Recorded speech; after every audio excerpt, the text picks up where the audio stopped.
proceedings launched by Armenian authorities into the activities of those members of the Armenian armed forces. All these show the unfounded and baseless character of allegations made by Armenia against Azerbaijan. We therefore call on Armenia to hold its meaningless attacks against Azerbaijan, which undermine the already fragile peace agenda. Thank you. I thank you. I give the floor to the distinguished representative of Japan by Zoom. Thank you. My delegation would like to exercise my right of reply made by the North Korea.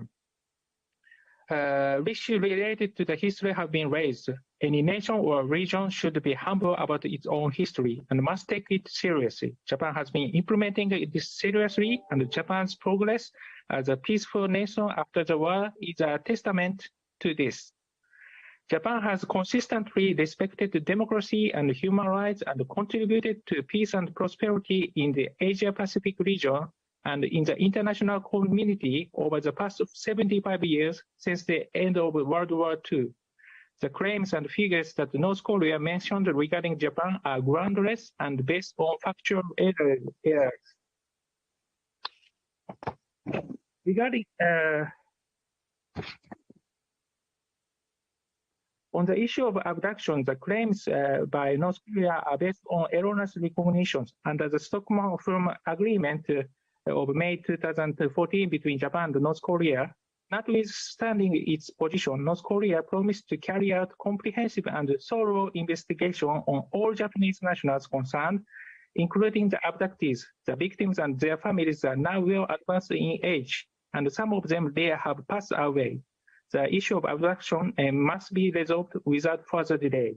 In December 2021, Mr. Iizuka Shigeo, a former head of the Association of Families of Victims kidnapped by North Korea, passed away. We urge North Korea to implement the agreement and return all the abductees to Japan as quickly as possible.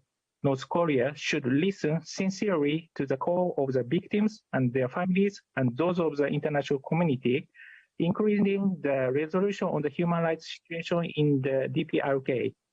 North Korea should take concrete action towards early settlement of the abduction issue and cooperation with the international community. I thank you. I thank you. I understand that the distinguished representative of Armenia has requested a second right of reply. You have the floor. Thank you, Mr. Vice President. We're exercising this right of reply in response to Azerbaijan. Both yesterday and today, while addressing this body, Azerbaijan has an audacity to put forward an allegation against my country about mercenaries. During all wars against Nagorno-Karabakh, Azerbaijan employed both mercenaries and terrorist fighters, thousands of paid criminals and radicalized elements motivated by profit and by hatred. Large body of evidence of participation of Mujaheddins in Azerbaijani aggression against Nagorno-Karabakh in 1990s has been confirmed by international experts for numerous times. In 2020, in the era of social media and ICTs, the whole cycle of recruitment, transfer and deployment of thousands of foreign fighters from the war-torn regions of the Middle East has been done loosely without making much secret. Those facts were confirmed by several states at the highest level, as well as by the Working Group on Mercenaries. To calls for accountability, Azerbaijan opted to reply by self-produced and disseminated report, which does not provide a single credible source, relying mostly on self-invented Azerbaijani or Turkish information. Moreover, apart from being an abusive piece of defamation amount to offense, the so-called report publicizes the personal data of hundreds of Armenians and non-Armenians, including their telephone numbers, photos, and other personal information, in stark violation of international law. Mr. President, Armenia is resolute in its demand for justice. Azerbaijan and the accomplices who inflicted the scourge of mercenarism and radicalization to our region will be held accountable. I thank you. I thank you. I give the floor for the second right of reply to the representative of Democratic People's Republic of Korea. Thank you, Mr. Vice President. The DPRK delegation would like to exercise the second right of reply to remarks by the delegate of Japan. The liquidation of past crimes is the unavoidable legal and moral obligation of Japan and strong demand of the international community. In the history of the World War, Japan is the only criminal state that horribly violated the dignity and fundamental right of hundreds of thousands of women, including teenage girls, to the battlefields as sexual slaves. However, Japan has denied or even glorified the cruel history of crimes in the past. Let me reiterate that Japan is just a state committed for crimes against humanity, with the worst record of abduction and enforced disappearance in the world. Japan can never evade historical, legal, and moral responsibility for its crimes by whatsoever. We reiterate.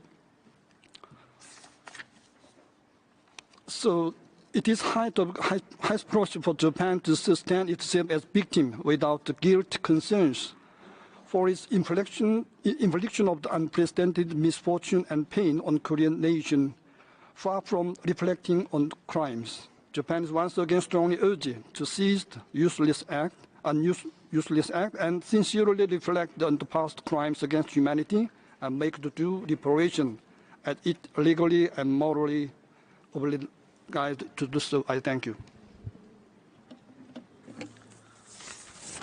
I thank you. I give the floor to the distinguished representative of Japan for the second right of reply. Thank you. I would express the second reply in response to the statement made by North Korea.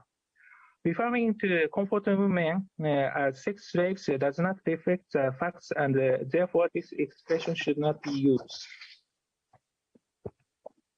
I will not repeat here what I already said.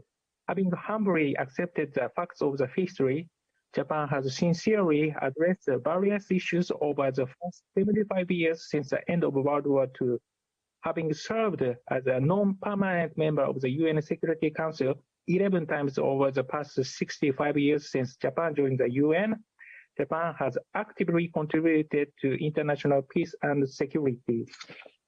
Regarding the issue of the private property and the claims between Japan and North Korea, the Pyongyang Declaration agreed in September 2002 between the leaders of Japan and North Korea states that both sides, pursuant to the basic principle that when the bilateral relationship is normalized, both Japan and North Korea would mutually waive all the property and claims and those of their nationals that had arisen from causes occurring before August 15, 1945.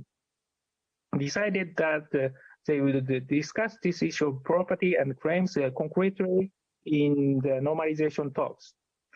In order to comprehensively resolve the outstanding issues of concern, including the abduction, nuclear weapon, and ballistic missile issues, based on Pyongyang Declaration, we urge North Korea to take concrete action. I thank you. I thank you. This was the last speaker on my list. Is there any other delegation requesting to exercise the right of reply in relation to the statements made during the day? I see no. Thank you.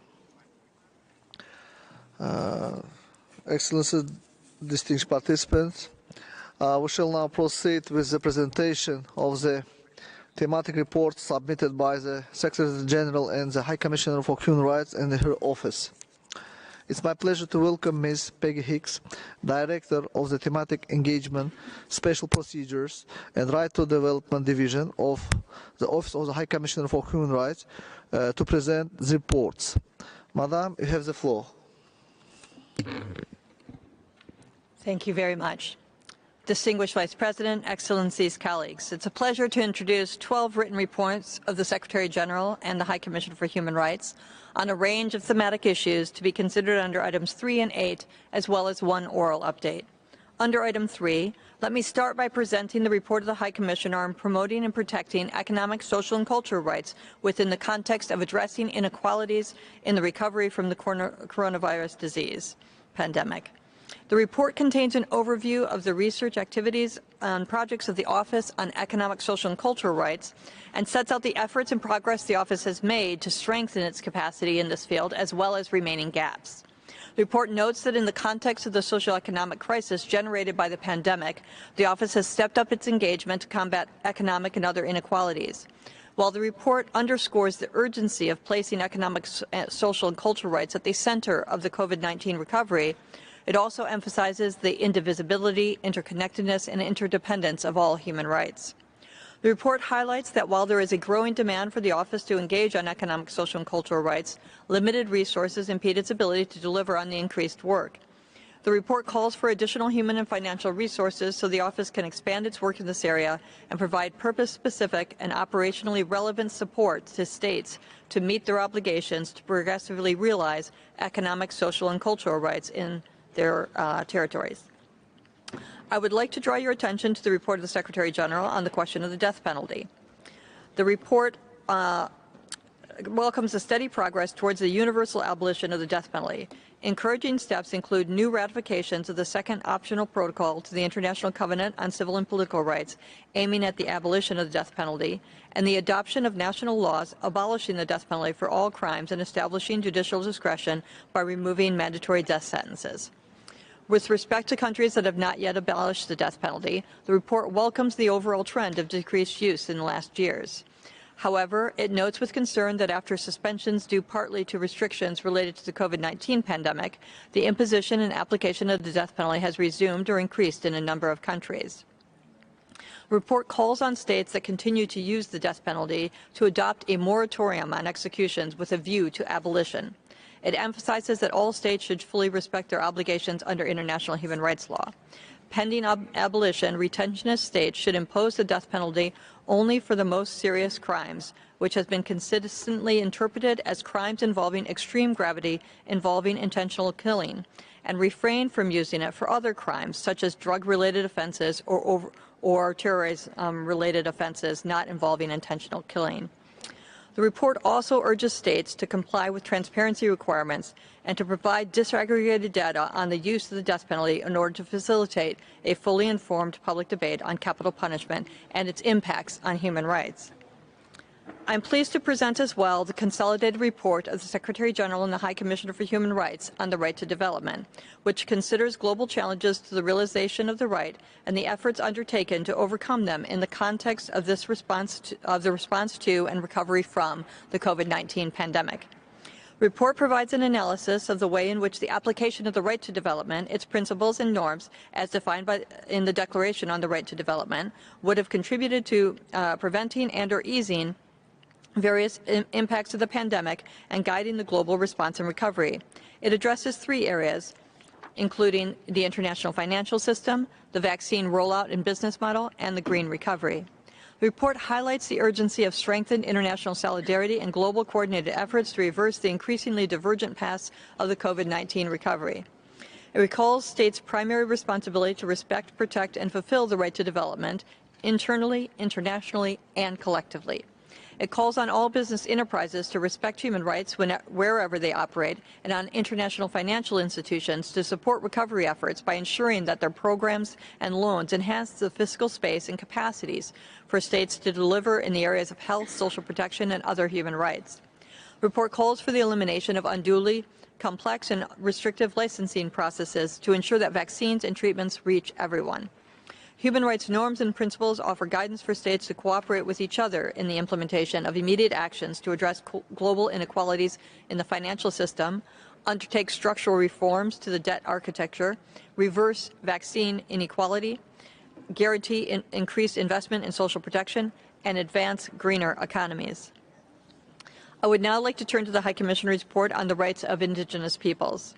As highlighted by the United Nations Human Rights Mechanisms and OHCHR field offices, Indigenous peoples have been and continue to be severely affected by the COVID-19 pandemic, including in terms of their livelihoods, food security, and well-being.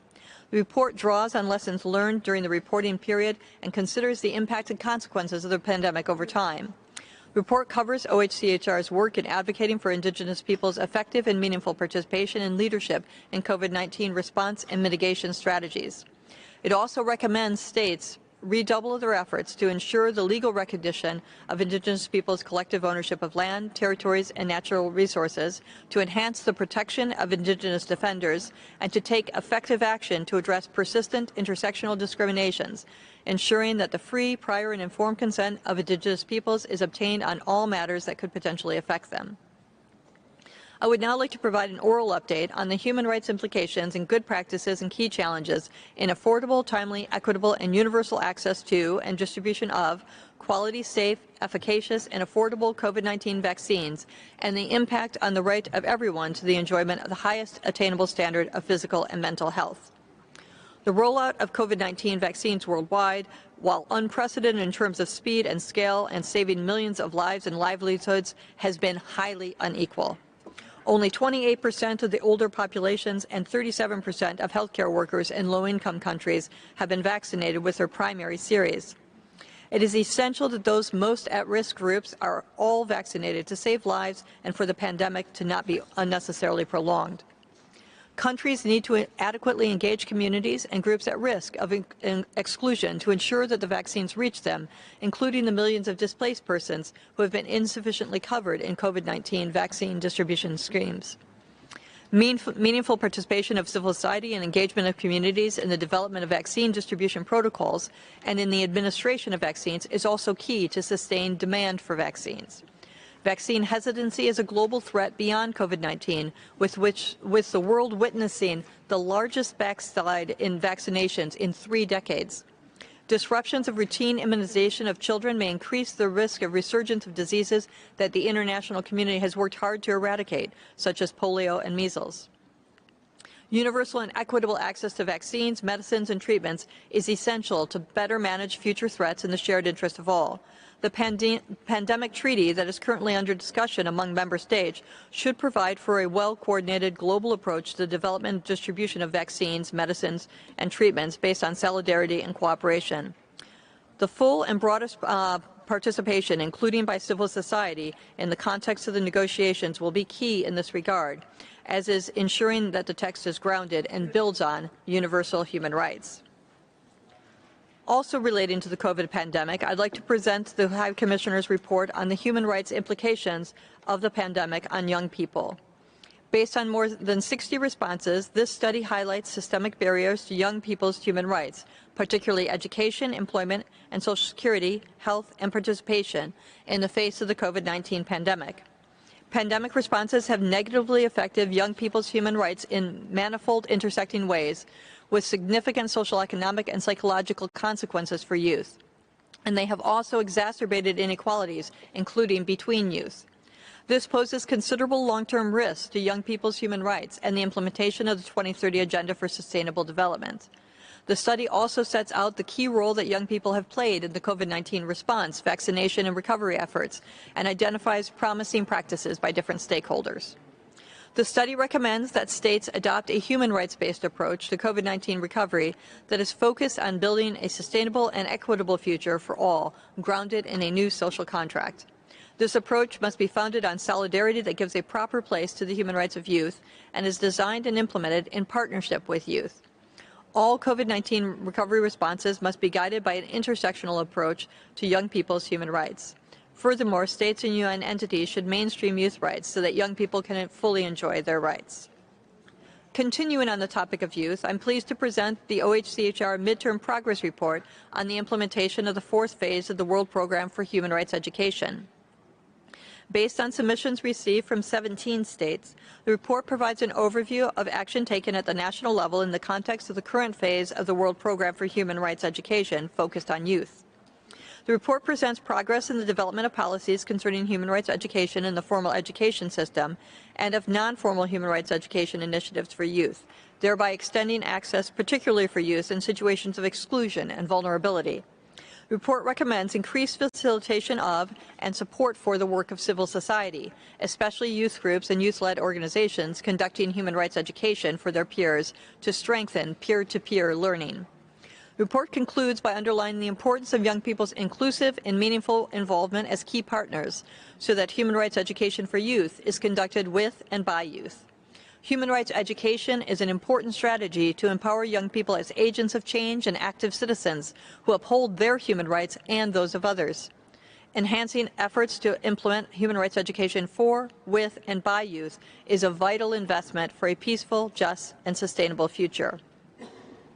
I now turn to the High Commissioner's report on best practices, challenges, and lessons learned concerning integrated approaches to the promotion and protection of human rights and the implementation of the 2030 Agenda at the national level. The report shows that adopting an integrated approach to human rights and the implementation of the 2030 Agenda is not only a human rights imperative, but is also the smart thing to do. In particular, it explores the role of integrated approaches in designing inclusive and transformative social protection, leveraging human rights to budget for the SDGs, a rights-based approach to debt management, and rights-based strategies for SDG financing. It also illustrates how human rights mechanisms help tackle root causes of inequalities and discrimination and presents evidence suggesting these require greater ambition. The report further calls for continued efforts to include civil society more systematically in SDG policymaking and monitoring. Throughout, examples of best practices, including OHCHR's field-facing SURGE initiative, illustrate that investing in rights-enhancing approaches delivers both accelerated human rights and SDG progress, leaving no one behind. The report concludes that moving forward, the Council may wish to request the OHCHR to explore options to document and disseminate best practices on integrated approaches on an ongoing basis to promote mutual learning as part of its continued efforts to assist countries with a rights-enhancing implementation of the SDGs. I'm glad to present as well the High Commissioner's report on the role of local government and the challenges faced in the promotion and protection of human rights. The report focuses on the opportunities and challenges local governments face in the promotion and protection of human rights, including in the relation to the right to equality and non-discrimination. The report highlights promising interventions adopted to ensure local governments can effectively contribute to the promotion and protection of human rights, such as local laws and policies, action plans, institutions, targeted programs, and participatory budgeting. Some of these measures adopted by local governments are not legally binding, and often they may depend on the will of decision makers. More robust institutional processes are required to ensure sustainability and predictability of such measures. The report also points to challenges faced by local governments in promoting and protecting human rights, such as lack of political will, capacity, and resources. In addition, the report identifies possible elements of principles guiding local and national governments in the protection and promotion of human rights. These include universality and inalienability, indivisibility, interdependence and interrelatedness, equality and non-discrimination, participation and inclusion, accountability, and the rule of law. It recommends these principles be widely disseminated and that they serve as a basis for the development and revision of local laws, policies, and programs to protect and promote human rights. I'm pleased to present as well the High Commissioner's report on civil society space in COVID-19, key challenges online and offline. The report gives an overview of those challenges that civil society faced during the COVID-19 pandemic, online and offline, and seeks to identify best practices. The trends touched upon include obstacles to online access to information and decision-making during lockdowns and resulting limits to participation in shaping responses to the pandemic, use of surveillance technologies that infringed on privacy, bans on assemblies, and criminalization of civil society actors, often in the context of disinformation, as well as arbitrary arrests and sometimes even killings of dissenting voices. A key conclusion of the report is that trust, dialogue, and meaningful participation always make policymaking more effective, but are particularly critical when shaping responses in health emergencies. Measures censoring content, suppressing debate, limiting the independence of the media and the ability of civil society to operate, banning protests and cracking down on independent voices are likely to amplify the negative effects of a health crisis and can undermine the effectiveness of measures taken to combat the pandemic. The report thus calls for a much more systematic investment in meaningful, safe, and inclusive participation by states and other relevant actors through 1. Meaningful listening and dialogue and space for vibrant debate, using SAFE to highlight the need to ensure full security for those who speak up, and by inclusive, including a special effort to bring those to the table, civil society in all its diversity, including those most at risk of being left out. Measuring progress in these areas more systematically will prevent a repetition of human rights harms and ensure societies are able to respond more effectively to future emergencies. I now turn to the OHCHR report on good practices, lessons learned, and challenges faced by states in preventing, mitigating, and addressing the diversion of arms and unregulated or illicit arms transfers. The report outlines the particular impact of arms transfers on the enjoyment of human rights by children and youth.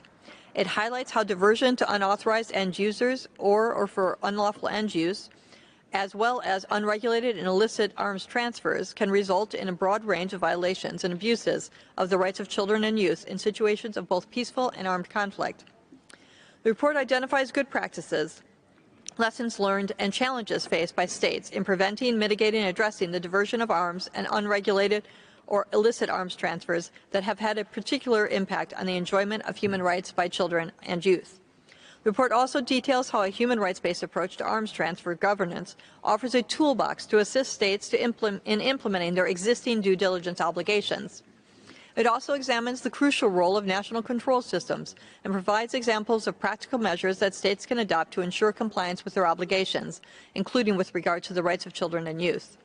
Finally, the report mentions the significant role that businesses can play in preventing, mitigating, and addressing diversion that has an impact on the enjoyment of the rights of children and youth.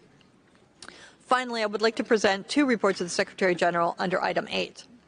The first is a summary of the report of the Secretary General on the activities of the Global Alliance of National Human Rights Institutions in accrediting national institutions in compliance with the Paris Principles.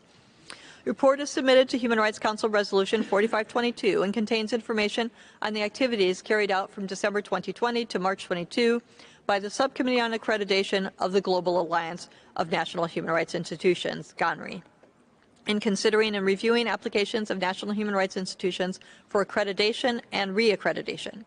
During the reporting period, owing to the COVID-19 pandemic and related containment measures, the committee decided to conduct its sessions virtually, not to delay further the accreditation process. As a result, 4 virtual sessions were held under the auspices of and in cooperation with OHCHR as required by Article 6 of the GANRI statute. During this time, the subcommittee recommended that 4 NHRIs be accredited A status and 2 NHRIs be accredited B status. The subcommittee also recommended that 29 NHRIs be reaccredited A status and 2 be downgraded to B status. The second report is the Secretary General's report on national institutions for promotion and protection of human rights. The report outlines OHCHR activities to support the establishment and strengthening of national human rights institutions worldwide, support provided by UNDP and other United Nations agencies to NHRIs, cooperation between NHRIs and the international human rights systems, and support provided to the Global Alliance of National Human Rights Institutions from August 2021 to July 2022. During this period, the number of NHRIs increased around the world. Before the reporting period, 86 institutions were accredited with A status and 32 with B status, while at the end of it, 90 institutions were accredited with A status and 30 with B status. In addition, compared with previous reporting periods, NHRIs increased their submissions to the treaty bodies and to the Human Rights Council. Thus, the international human rights bodies benefited from these independent state bodies. NHRIs were also instrumental in following up on recommendations stemming from the international human rights system. And that's the final report I'll present today. Thank you. I thank you, Ms. Hicks, for your presentation of the report. Excellencies, distinguished participants, we shall now begin the general debate under agenda item 3. Let me remind you that requests for a right of reply relating to statements delivered during this general debate will be accommodated exclusively at the end of the general debate. The list of speakers will close in 15 minutes. We will start with the list of members of the Council. I give the floor to the distinguished representative of Namibia. Thank you, Mr. President. The fact that the current global situation is marred with natural disasters, political unrest, and other humanitarian crises indicates that human rights are under threat from various fronts internationally and within sovereign borders. Our efforts towards the protection and promotion of human rights must therefore be reinforced through strengthening international cooperation and multilateralism. Mr. President, we remain concerned by escalating cases of racism and racial discrimination and violence against women and girls around the world. Women, children, persons with disabilities, and older persons remain vulnerable around the world due to persisting and compounding inequalities. In this last decade of the 2030 Agenda for Sustainable Development, our duty to humanity and future generations is to make good on our promises under the various international human rights instruments and ensure substantive equality of all persons at all levels of society. We are further concerned by deliberate inaction towards climate change mitigation, especially by major contributors, including through the renunciation of the principle of common but differentiated responsibilities and respective capabilities. We thank the Office of the High Commissioner for the report on the right to development, and Namibia renews her commitment to the full realization of the right to development, which is instrumental to the full enjoyment of all human rights. Mr. President, as Namibia's term as a member of the Human Rights Council ends in December 2022, allow me to sincerely thank fellow states, civil society organizations, and an OHCHR for the support and the cooperation rendered to Namibia during its tenure. Our intention has always been to deliver on our pledges to human rights for all and to work together with all stakeholders in advancing the work of this Council. Namibia is specifically grateful to the Office of the High Commissioner for Human Rights for the technical assistance rendered over the past few years. With this technical assistance, Namibia has reached the final stages of setting up its national tracking database to enhance the implementation and monitoring of human rights recommendations from treaty bodies and those emanating from the UPR process. Namibia has also received targeted assistance on reporting, which has enabled us to submit 6 out of the 7 periodical reports to the various treaty bodies.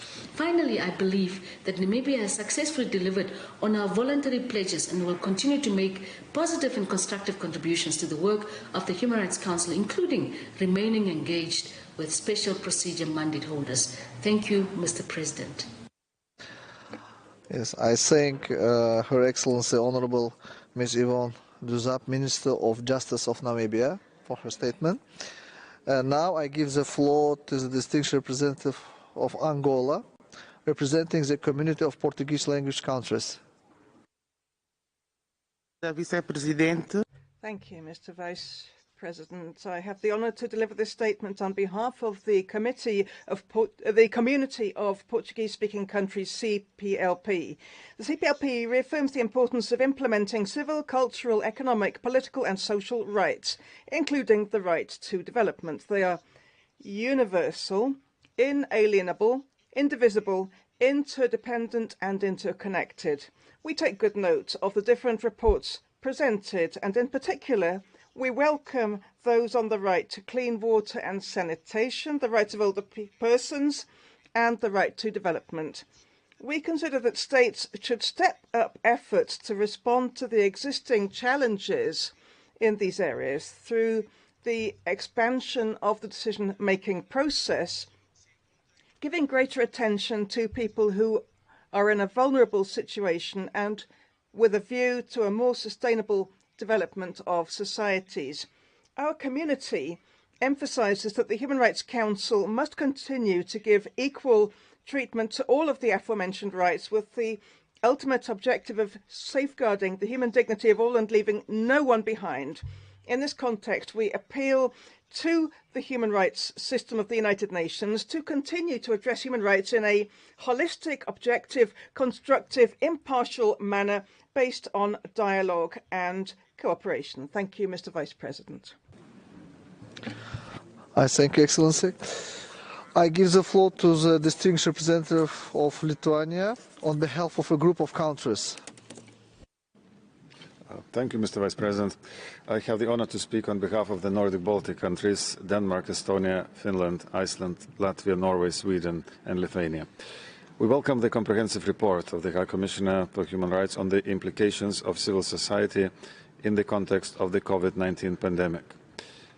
The pandemic proved to everyone that active involvement in public affairs is of paramount importance, especially in times of crisis. Volunteers and other civil society actors stayed on the front lines, providing healthcare, food, shelter, and other essentials to those in need, despite the risk to their own safety. Human rights defenders, journalists, and other media workers significantly contributed by promoting vaccination campaigns and disseminating reliable information, as well as playing a monitoring role, ensuring that any imposed restrictions were justified, proportional, and temporary. A significant number of civil society initiatives started around the world, thus boosting active public engagement. However, the report regrettably concludes that, despite being essential to combating the pandemic, civil society was frequently excluded from critical processes such as decision-making, often due to the lack of digital infrastructure and digital literacy. In particular, women, youth, and other groups of society were significantly underrepresented in COVID-19 management and decision-making, or even disregarded, thus undermining global efforts to overcome and sustainably recover after the pandemic. It is particularly alarming that journalists and other media workers faced increased surveillance, smear campaigns, restrictions on reporting, and other repressions against them, both online and offline. Mr. Vice President, we want to emphasize that crisis situations must never become an excuse for undue restrictions on democracy, human rights, and the rule of law. Rather than fearing, dismissing, or repressing, we call on governments to engage with civil society and ensure ways for its meaningful participation in decision-making at all levels, especially in times of crisis. I thank you. Thank you, Ambassador. Maintenant, je donne la parole au... And I give the floor to the representative of Luxembourg on behalf of a group of countries. Monsieur le Vice. Thank you, Mr. Vice President. And on behalf of Azerbaijan, Brazil, Canada, Chile, Denmark, Ecuador, Fiji, Portugal, Rwanda, Sierra Leone, Thailand, Uruguay, and my own country, Luxembourg, all members of the core group for the resolution on promotion and protection of human rights and the implementation of the 2030 Agenda for Sustainable Development. The 2030 Agenda is grounded in human rights and affirms that the 17 Sustainable Development Goals seek to realize the human rights of all. The pledge to leave no one behind and to reach those furthest behind embodies the fundamental human rights principles of non-discrimination and equality. We welcome the extensive and engaging report on the best practices, challenges and lessons learned concerning integrated approaches to the promotion and protection of human rights and the implementation of the 2030 Agenda for the Sustainable Development at the national level presented by the OHCHR. The report highlights that rising inequalities threaten COVID-19 recovery, the achieving of the Sustainable Development Goals, and human rights progress. As such, the report mentions 5 areas, such as the role of integrated approaches in social protection, the leveraging of human rights to budget for SDGs, a rights-based approach to debt management, rights-based strategies for financing SDGs, and the role of civil society in promoting integrated approaches which can be used to achieve the SDGs. The report also highlights a number of possibilities that this Council may be able to use in a future mandate. We welcome the report's conclusion that much can be achieved when we share our experiences and ensure close collaboration and recommit to doing so. We look forward to the intersessional meeting in January 2023 and a high-level political forum which will take place in July 2023 in New York, for which the theme is accelerating the recovery from the coronavirus disease and the full implementation of the 2030 Agenda for Sustainable Development at all levels. The core group plans to present a renewed resolution on the promotion and protection of human rights and the implementation of the 2030 Agenda for Sustainable Development during the 52nd session of the Human Rights Council. I thank you. I thank you, Excellency. I give the floor to the distinguished representative of Czechia on behalf of the European Union.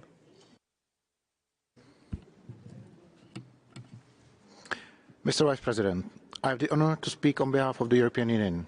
The candidate countries, North Macedonia, Montenegro, Albania and Ukraine, the potential candidate countries, Bosnia and Herzegovina and Georgia, the EFTA country Liechtenstein, member of the European Economic Area, align themselves with this declaration.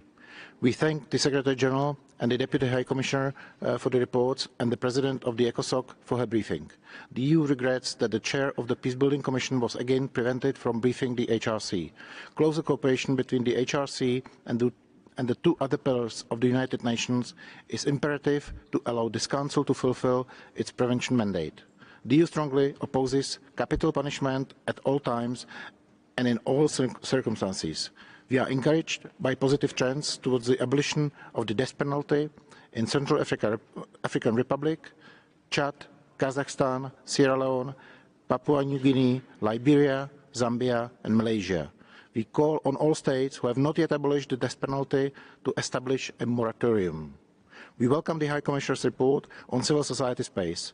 While civil society has made a key contribution to the response to and recovery from the pandemic, the EU is deeply concerned about the increased and often disproportionate restrictions imposed on their work. We must ensure a safe and enabling environment for all civil society actors. The EU pledges its firm support to the OHCHR's efforts to promote and protect economic, social and cultural rights. The EU will continue strengthening the Office's capacity to provide guidance and advice on all human rights in line with its mandate and in full respect of its independence. We share the High Commissioner's concern about lack of progress in the implementation of the 2030 Agenda for Sustainable Development. The EU remains firmly committed to achieving the SDGs by 2030. To make good on that commitment, the EU and its 27 member states further increased their ODA to 70.2 billion in 2021. We strongly support a human rights-based and gender-responsive approach to development cooperation, encompassing all human rights. Finally, we thank the Chair Rapporteur for its leadership and efforts in advancing the IGWG process on PMSCs. We will carefully assess the added value of any possible proposal of a non-binding international regulatory framework, but we recall the applicability of existing international law to PMSC's activity as reflected by Montreal document. I thank you, Mr. Vice President. I thank you, Ambassador. I give the floor to the distinguished representative of Pakistan on behalf of the Organization of Islamic Cooperation. Thank you, Mr. Vice President. The OIC reaffirms the equality, universality, interdependence, indivisibility, and interrelatedness of all human rights.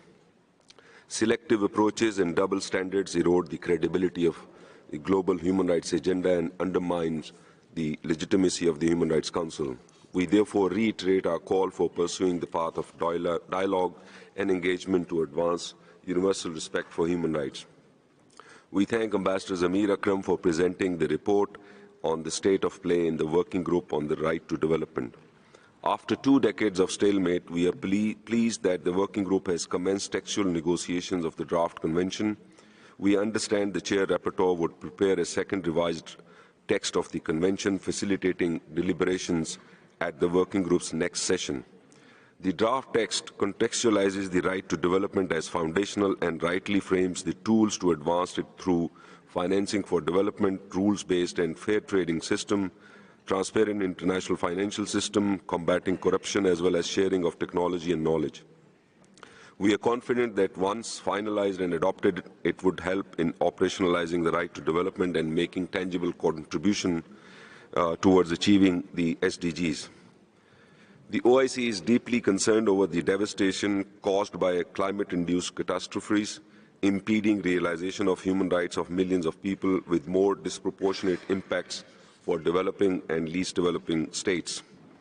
We echo UN Secretary General's call for massive increase in financing for adaptation, thus building resilient infrastructure and creating conditions for those that are in the hotspots of climate change.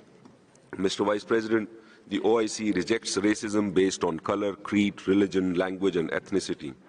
We condemn Islamophobia in all its forms and manifestations, whether peddled through online or offline hate speech, populist rhetoric, and anti-immigration policies. We deplore recent Islamophobic trends, including state-sponsored marginalization of Muslim communities in certain countries. We reiterate our support for efforts to further strengthen international human rights framework to combat xenophobia, intolerance, stigmatization, stereotyping and violence targeted against persons based on their religion or belief. The OIC deplores attempts aimed at demonizing the legitimate struggles of people under foreign occupation to realize their right to self-determination, often under the bogey of terrorism. We reiterate our call for peaceful settlement of internationally recognized disputes in accordance with international law to ensure realization of human rights of the affected populations. I thank you. I thank you, Ambassador. I give the floor to the distinguished representative. But before giving the floor, I have to announce that the list is now closed. Right now, I give the floor to the distinguished representative of Côte d'Ivoire on behalf of the group of African states. Thank you, Mr. Vice President. I have the honour of giving this statement on behalf of the African Group. The African Group reaffirms its commitment to the SDGs and the rights of development. Given that all human rights, in particular civil, political, economic, social and cultural rights, including the right to development, are indivisible and interdependent, our group would stress the importance of treating these equally. Given that the promotion and respect of human rights needs to become a reality for everybody, including indigenous groups and groups of African descent, the African Group would reiterate that in keeping with the Durban Declaration and Programme of Action, its call for renewed commitment to combat racism, xenophobia and associated intolerance, as well as violence against persons due to their origins, religion or belief. Whilst climate change has been a formidable threat for the enjoyment of human rights, the COVID-19 pandemic has compounded the challenges of persons and vulnerable communities in the enjoyment of their human rights and also exposed them to the fragility of our social, economic and environmental systems. The African Group notes, unfortunately, that due to persistence of the pandemic, developing countries are confronted with a growing budget deficit. Furthermore, this has made it difficult. Furthermore, the burden of debt continues to hamper efforts to ward off the harmful effects of health crises and climate crises, as well as combating terrorism.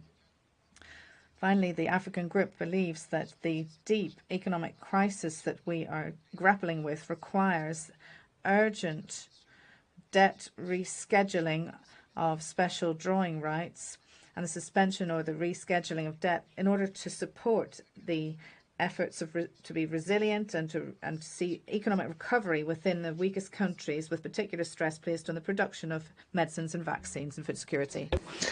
I give the floor to the distinguished representative of Azerbaijan on behalf of non-aligned movement. Thank you, Mr. Vice President. I have the honor to deliver this statement on behalf of the non-aligned movement. Full version of the statement will be available on the extranet. NAM welcomes the presentation of the report submitted to this session by the Special Rapporteur on the Right to Development, Mr. Saad Al-Faraghi, and reiterates the most unrestricted support to the fulfillment of his mandate.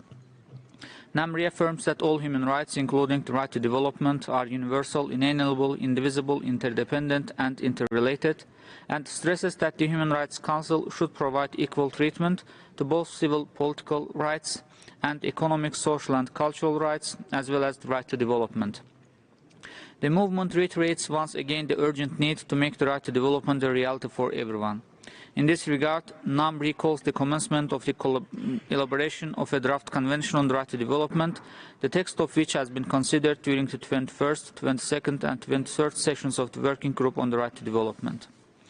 NAM takes note with appreciation the reports of the expert mechanism on the right to development submitted to this session and requests the expert mechanism to continue to pay particular attention to the international dimension of the right to development and how this aspect will make the practical implementation of the right to development effective at the international, regional and national levels. NAM welcomes the initiative of the expert mechanism on the preparation of commentaries to the articles of the Declaration on the Right to Development, which would further contribute to the realization of this human right. Mr. Vice President, NAM welcomes the presentation of the thematic report by the Special Rapporteur on the negative impact of unilateral coercive measures on the enjoyment of human rights, Ms. Aliona Duhan, and reiterates its support to her mandate. Finally, NAM reaffirms that human rights issues must be addressed within the global context through a constructive, non-confrontational, non-politicized and non-selective dialogue-based approach in a fair and equal manner with objectivity, respect for national sovereignty and territorial integrity, non-interference in the internal affairs of states. I thank you. I thank you. I give the floor to the distinguished representative of State of Palestine on behalf of the group of Arab states. Thank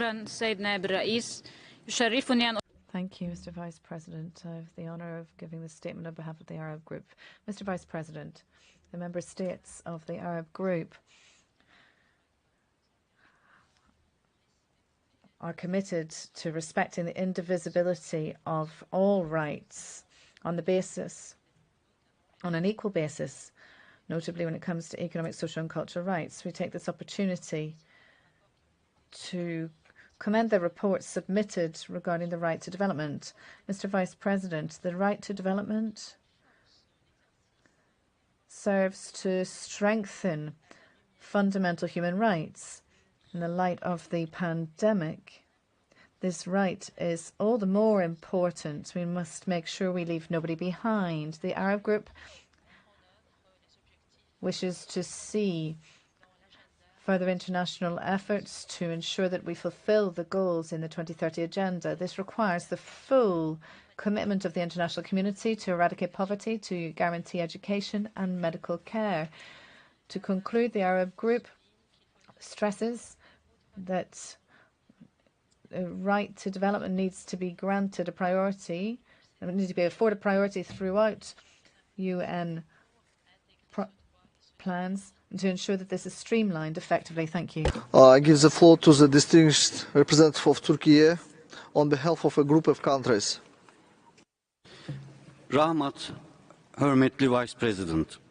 I have the honor to deliver the following statement on behalf of the members of the Organization of Turkic States, namely Azerbaijan, Kazakhstan, Kyrgyzstan, Uzbekistan, my own country, Turkey, and observer, Turkmenistan.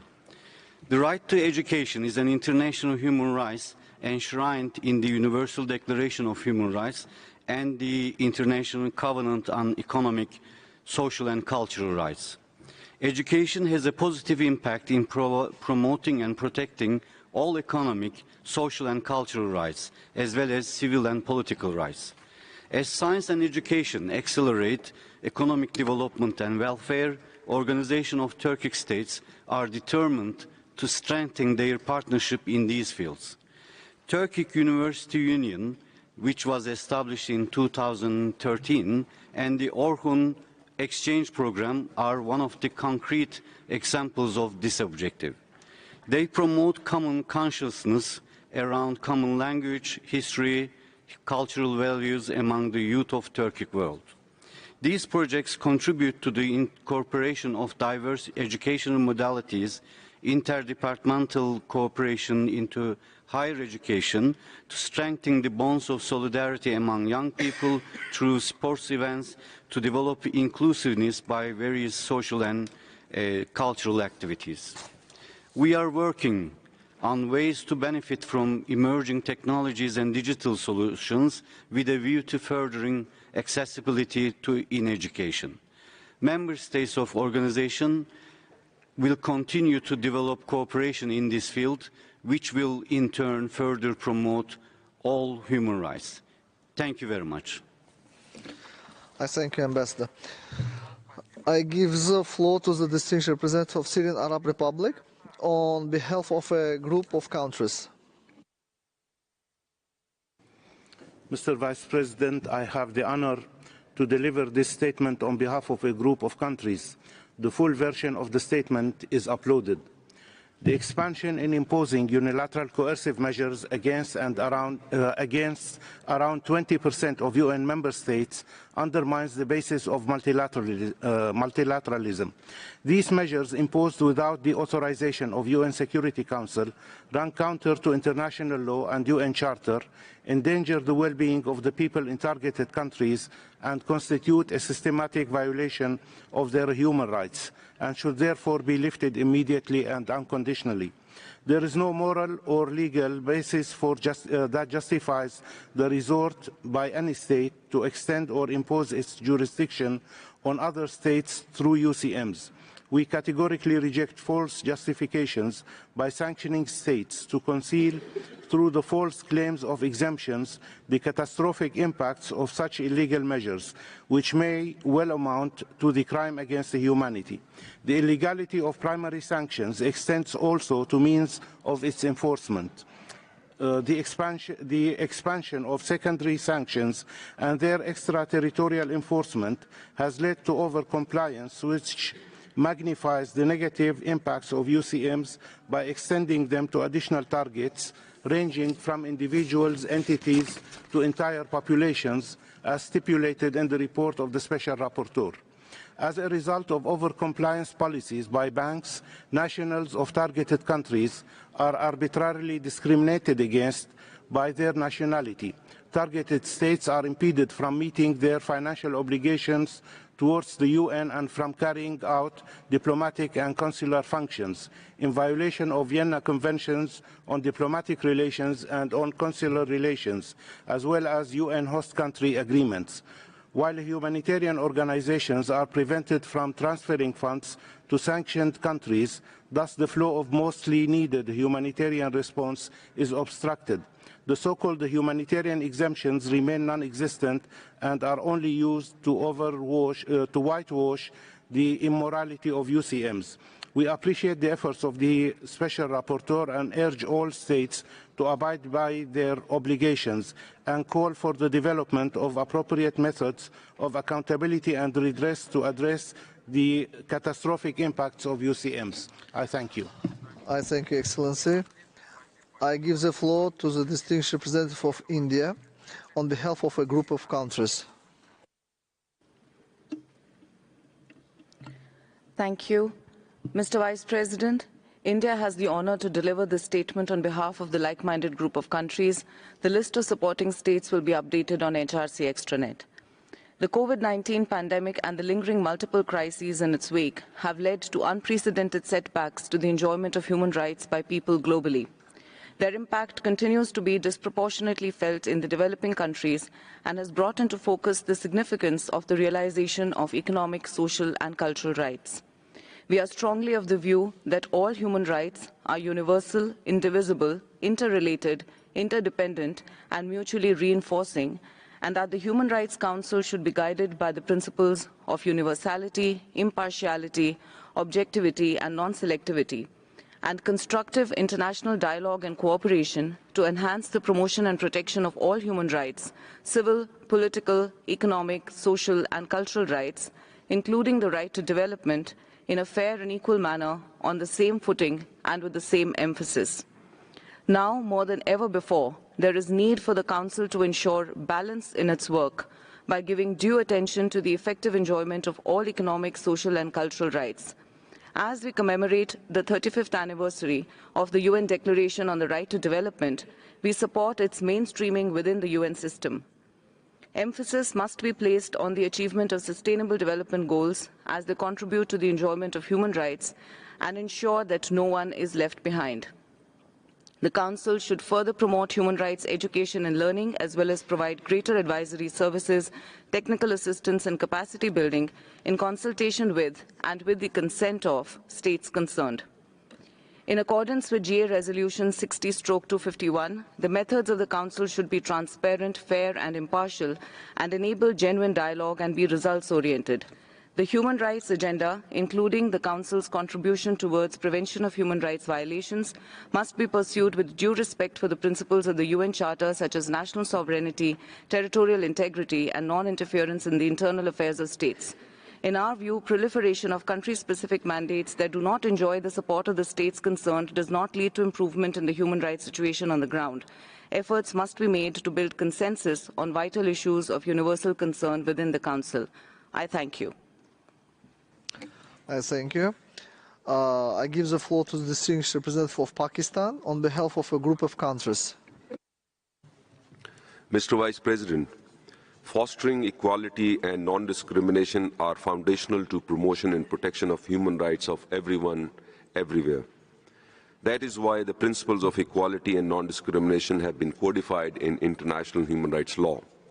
The UDHR stipulates, and I quote, "All human beings are born free and equal in dignity and rights. Everyone is entitled to all the rights and freedoms without distinction of any kind," unquote. Despite these normative stipulations, we continue to witness a wide range of challenges in advancing these shared aspirations. The UN Secretary General has said, and I quote, "Inequality defines our time, and in every corner of the world, injustice, inequality, mistrust, racism, and discrimination are casting a dark shadow," unquote. The world has recently seen a surge in pre-existing inequalities and discrimination as a result of the unprecedented socio-economic impacts triggered by the changing climate, the COVID-19 pandemic, and the triple crises of fuel, food, and finance. Technological advancements arguably carry the risk of further compounding these trend lines in social and economic domains. As a result, decades of progress made in advancing human rights and sustainable development goals is being eroded, especially in developing, least developed, and small island developing countries. Individuals in vulnerable and marginalized situations have borne the brunt. To realize the shared ideals of equality and non-discrimination, a holistic, multi-stakeholder and multidisciplinary approach is needed. For optimal results, such an approach needs to be fully informed by universal and indivisible nature of all human rights and their mutually reinforcing linkages with sustainable development. To help galvanize discussions, international cooperation and concrete actions to address these human rights challenges, Bolivia, Pakistan, and South Africa have joined hands to form a group of friends on fostering equality and non-discrimination for the enjoyment of all human rights. In line with OHCHR's thematic priorities, the group of friends also commits to support the work being done by the UN human rights machinery in these cross-cutting areas in every possible way. We envisage this group as a broad and diverse coalition of states, UN bodies, agencies, programs, funds, as well as civil society representatives committed to advancing the shared goals of equality and non-discrimination. We invite all states and other relevant stakeholders to join the group. I thank you. I thank you. I give the floor to the distinguished representative of Ireland on behalf of a group of countries. Thank you, Mr. Vice President. I have the honour to deliver this statement on behalf of the core group on civil society space, Chile, Japan, Sierra Leone, Tunisia and my own country, Ireland. Since 2013, this cross-regional core group has emphasised that a strong, independent and inclusive civil society space empowers communities, contributes to good governance and plays an essential role in promoting and protecting human rights. The COVID-19 pandemic has taught us all valuable lessons, not least in emphasising the importance of trust, dialogue and exercise of rights when responding to health emergencies, as outlined in the OHCHR report. We commend the proactive role of civil society in responding to the COVID-19 pandemic by providing life-saving services, advocating for people-centred policy decisions, promoting vaccination campaigns, raising awareness and disseminating information about the pandemic and response measures, including sometimes to remote communities. However, we are also deeply concerned by reports of repression of critical voices, as well as exploitation of laws and regulations aimed at combating disinformation to intimidate, criminalise and restrict civil society actors' work. While the increased use of digital space during the pandemic provided significant opportunity for engagement, it has also exacerbated risks and restrictions to civil society space. We urge all states to take immediate steps and implement the recommendations of the OHCHR report, namely invest in inclusive and diverse participation, provide space and means for an empowered civil society and vibrant debate, and above all, ensure a protective environment to ensure the meaningful, effective and safe engagement of civil society. Thank you. I thank you. I give the floor to the distinguished representative of China on behalf of a group of countries.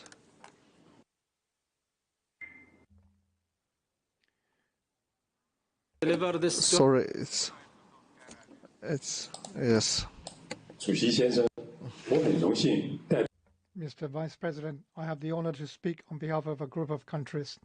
The impact of the COVID-19 pandemic reverses the global development gains, hinders the implementation of the UN 2030 Agenda for Sustainable Development, and exacerbates the inequality within and among countries. This further highlights the importance to promote the rights to equality. We call on all parties to pursue people-centered development so as to ensure that development gains are enjoyed on a larger scale and in a more equitable way, especially where those in vulnerable and marginalized situations to have equal access to the basic rights such as education, healthcare, housing and decent jobs, leaving no one behind and achieving higher quality development that is more efficient, equitable, sustainable and secure.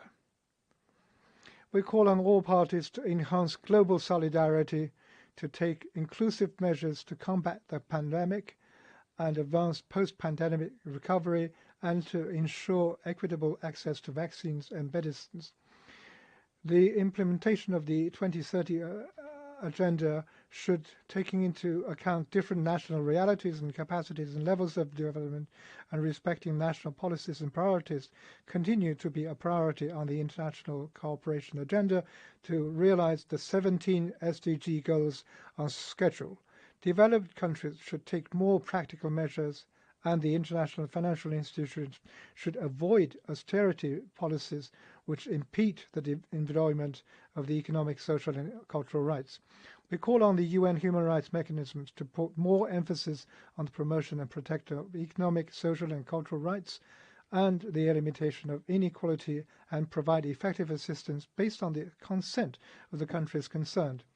The HRC and the OHCHR should protect the rights of all countries to choose independently a path for development and oppose interference in other countries' internal affairs, unilateral sanctions without basis in international law, and the politicization and marginalization of development issues. Thank you, Mr. Vice President.